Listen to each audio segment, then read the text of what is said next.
Mengingat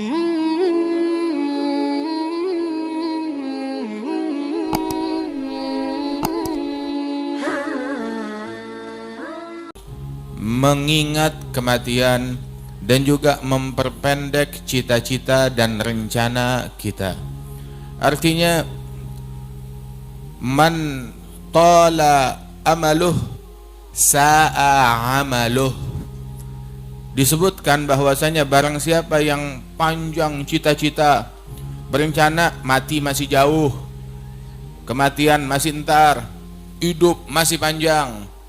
Barang siapa yang pemikirannya seperti ini, maka otomatis amalannya akan semakin buruk, akan semakin jelek.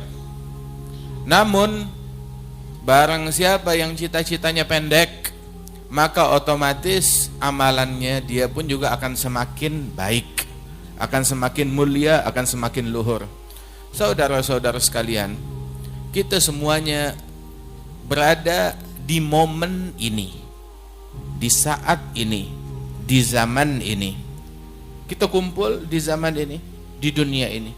Ini dunia umurnya udah berapa ribu tahun. Sejak dari zaman Nabi Adam hingga akhir zaman kelak, itu panjangnya berapa ribu tahun. Dan kita di zaman tersebut, kita nggak hadir dari awal.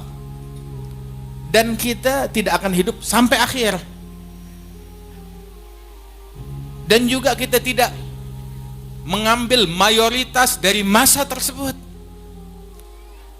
Kita ada di sebuah masa. Sebelum momen ini, kita nggak ada. Kita belum lahir ke alam dunia. Dan setelah momen ini, kita akan kembali menuju ketiadaan, akan mati, akan hilang. Terus apa yang bikin kita belagu? Apa yang bikin kita sombong? Apa yang membuat kita seperti difirmankan oleh Allah Ta'ala, ya ayyuhal insan ma gharraka bi rabbikal karim. Wahai insan, apa yang menipumu dari Tuhanmu yang maha dermawan, yang maha mulia, jalla jalaluhu wa ta'ala ta'zamatuh? Apa yang menipu kita? Harta yang kita punya, tahta yang kita diiming-imingkan terhadapnya. Apa? Kepuasan nafsu.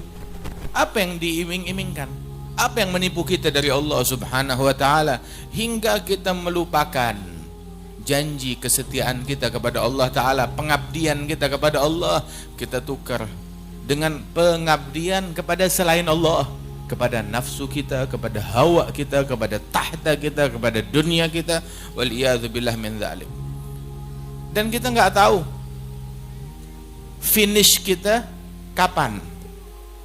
Berapa banyak orang yang hadir di sini dengar ucapan macam begini, dia pikir masih panjang, ntar ketemu lagi beb minggu depan, nggak taunya besok dia meninggal dunia. Bukan satu, bukan dua, banyak yang kayak begini.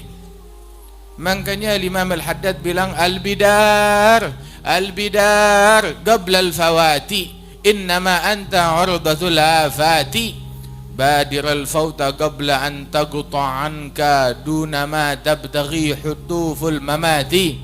Buruan, segera sebelum luput. Sebab kita adalah target, kita adalah sasaran. Tahu orang tuh main anak panah, ada sasaran kan? Nah, kita sasaran.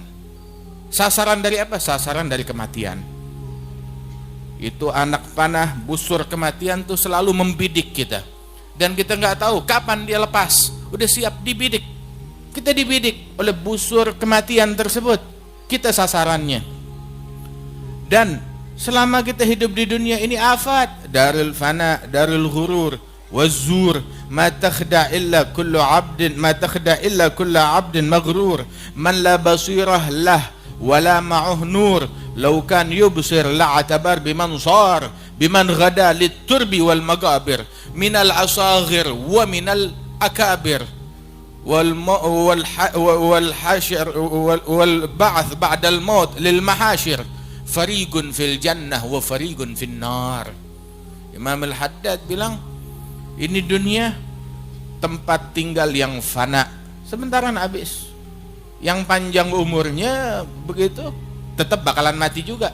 Yang hidup 100 tahun dia tetap bakalan mati, yang hidup 1000 tahun tetap bakalan mati. Walaupun kamu diberikan umur seperti umurnya Nabi Nuh, tetap bakalan mati. Sayyidina Musa ketika beliau berpikir bahwasanya beliau dalam misi dari Allah Subhanahu wa taala, tiba ajalnya dia, datang malaikat maut menyerupai manusia. Langsung datang kepada Nabi Musa, nggak pakai ngomong macam-macam, dia bilang, "Ya Musa, saya malaikat maut diutus untuk mencabut nyawa kamu." Nabi Musa sebagai nabi, dibilang begitu sebagian dalam Sahih Bukhari, marah, digampar itu malaikat maut. Ada fi Sahih Bukhari.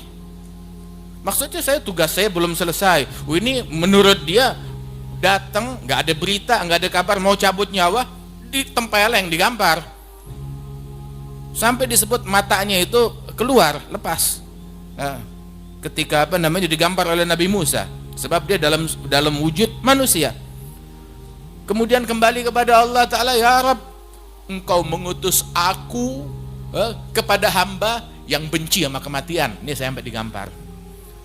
Maka Allah Ta'ala bilang, samperin lagi Nabi Musa, kali ini kamu minta izin sama dia, bawa tuh kambing atau banteng, hampiri kepada Nabi Musa dan bilang kepada dia, ya kalau engkau mau, ya usapkan telapak tanganmu di tubuh kambing atau banteng ini, setiap selembar bulu yang tersentuh oleh tanganmu aku tambahkan umur 1 tahun. Terus Nabi Musa bertanya, ya terus setelah 1 tahun, oke, saya lalui, dapat 1000 lembar, dapat 2000 lembar. Tsumma madza? Setelah itu apa? Tsummal maut. Setelah itu mati, tetap ujungnya, tetap mati. Maka Nabi Musa bilang, idzan faminal an. Kalau begitu dari sekarang saja, katanya Nabi Musa. Wahai manusia yang umurmu pendek, kematian setiap hari itu malaikat Israel, sebagaimana dia berkunjung kepada Nabi Musa, dia datang ke kita tiap hari. Sebagaimana dalam riwayat, itu malaikat Israel tiap hari datang melongok muka kita sampai 70 kali. Apa yang dia lakukan? Dia lihat, ini bukan nih orangnya nih. Ini bukan orangnya. Nggak tahu berapa menit kemudian datang lagi, dibandingin lagi, ini bukan nih orangnya. Terus 70 kali. Nah kita dari pagi udah berapa puluh kali? 70 kali. Nanti sekarang tiap hari didatengin sama orang yang mau membunuh kita. Bagaimana kira-kira? Kita bakalan takut. Kita bakal berpikir 1000 kali mau nyolong. Kita bakal berpikir 1000 kali mau gosipin orang. Kita bakal berpikir 1000 kali mau ngatain orang. Kita bakal berpikir 1000 kali untuk berkata perkataan yang tidak baik. Kita bakal berpikir 1000 kali untuk mendengki, membenci, menghasut. Kita bakal berpikir 1000 kali untuk ngotorin hati kita. Lah, kematian bisa datang kepada kita kapanpun. Kita bakal berpikir. Makanya kadang kita ngelihat orang maksiat enak aja, ngomong semaunya, mendengki seenaknya. Ini orang bakalan mati apa kagak ya? Dia nggak tahu malaikat Israel lagi ngebandingin wajahnya dengan yang ada di list. Waliyadzu billahi min dzalik. Hadza ghaflah, lalai dari Allah Subhanahu wa taala. Makanya itu kan dibilang al-kayyis, orang yang cerdas, orang yang pandai, ya, orang yang dikumpulkan bersama para syuhada itu yang ingat kematian. Dia tahu, dia menghitung saat-saat kematian tersebut, nafas demi nafas. Apalagi sekarang umur kita udah berapa? Orang dulu kalau udah masuk usia 40 tahun, tahu apa yang mereka lakukan? Kasurnya digulung, diikat, nggak dibuka lagi. Kenapa? Udah nggak ada waktu buat tidur, saatnya kematian. Udah udah tiba medan kematian tuh, nah itu udah tiba. Nggak ada waktu lagi buat ngobrol, nggak ada waktu lagi buat berkongkow, nggak ada waktu lagi buat senang-senang. Lah, khalas, kematian udah dekat. Al-Imam Al-Ghazali wal Imam Sya'rani itu dalam kitab mereka menyebutkan, menukil daripada ucapan para ulama, bahwasanya setiap nafas itu berharga. Tetapi nafas dan hitungan menit dan detik setelah usia 40 tahun 1000 kali lebih berharga lagi. Sampai tuh orang tuh kalau udah usianya 40 tahun nggak berubah wataknya. Usia udah 40 tahun tetap aja masih demen menghasut orang. Udah lewat 40 tahun masih demen mendengki. Masih perangainya buruk. Masih aja gampang sumbu pendek terpancing apa aja, mau ngomel, mau marah-marah. Masih aja berperangai buruk, masih aja wataknya jelek, masih ada ngomong yang ngawur, berbuat yang nggak baik. Sampai usia 40 tahun dia masih tetap tumbuh dalam perangai yang buruk tersebut, sampai mati nggak bakalan berubah. Biasanya begitu. Biasanya begitu. Waliyadzubillahi min dzalik. Sampai itu syaitan kalau ngelihat orang nggak benar, udah usia 40 tahun masih aja kelakuannya bejat, itu syaitan nyamperin mukanya, tahu diapain? Istilahnya tuh kalau bahasa kita ya, diusap mukanya. Kayak orang ngambil berkah gitu. Cuma yang ngambil berkah syaitan dari muka dia. Syaitan kagum rupanya mana orang.